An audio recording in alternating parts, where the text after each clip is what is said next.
All right, so we're going to install a return fitting here in the deep end of the pool. So basically this is the fitting here. Ooh, crunchy.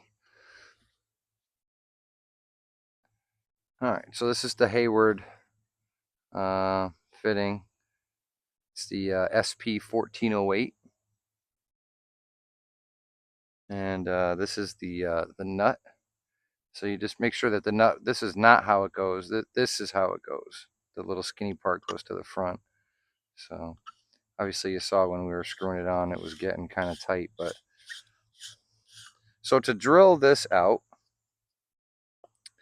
we use a 3-inch Diablo hole saw with a DeWalt drill. Now you can use any drill you like. I would highly recommend not using a Ryobi drill. Ryobi drills are not meant for professionals in the construction world. If you're a homeowner, Ryobis are good for you. But here in the professional world, we like DeWalt. So basically, I'm going to mark out where the return's going to go, and I'm going to try to shoot for the center of the uprights here. Well, typically we go about 12 inches down from the top of the pool, and how far over will be, I would say we'll go about 22 inches and 1 foot down. So what I'll do is I'll make a mark at 22 inches.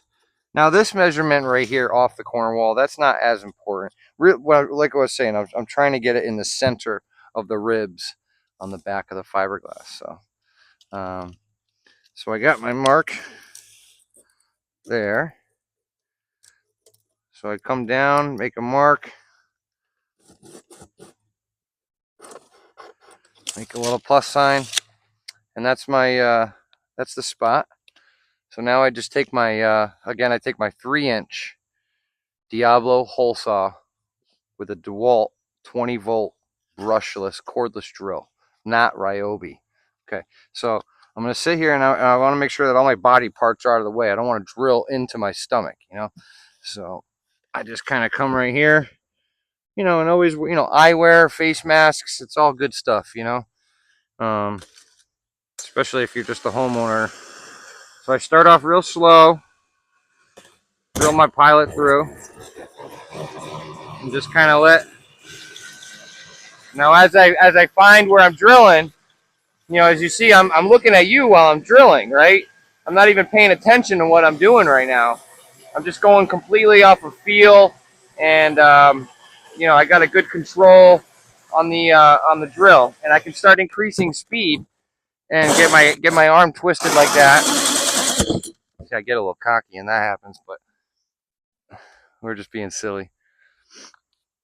It always works out. I couldn't have just kind of gone all the way and one-handed that through. It had to happen that way, right? So just kind of wipe it off, and we got some repair work to do on the wall right here. You see that? Mason tried putting vermiculite in that hole, but we're gonna have to put a piece of steel over that. So I kind of forgot about all the. Oh, so one important thing. So on the Haywards, that's 1408 here.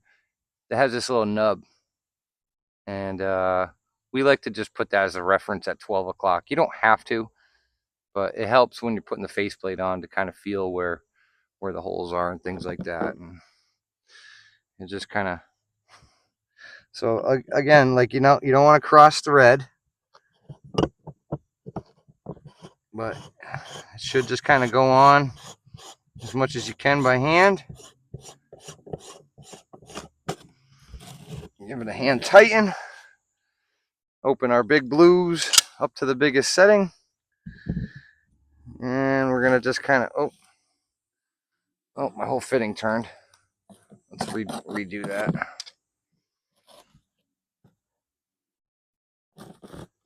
So let's try it this way. So I don't have much room right here, so that's what it is. All right. So what I'll do is I'll kind of hold the fitting with my hand a little bit while I'm tightening it. There we go. Just want to make sure I give it a couple good cranks.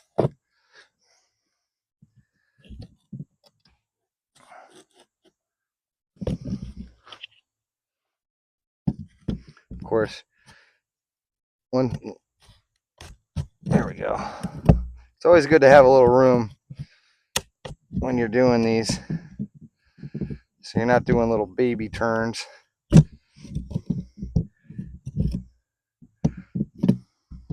I just don't have a lot of room. Alright, so that's on nice and tight. So the nub stayed pretty close to 12 o'clock. So basically the next step would be to thread in a 2-inch straight male adapter. But I'm just doing this to kind of show you. So what I'll do is I'll just throw a little duct tape on the back of that for now, so that no debris gets in the on the threads. So now what I'd like to do is I just kind of want to take a look. I just kind of want to take a Mason buddy. I'm all set with all the tools over here.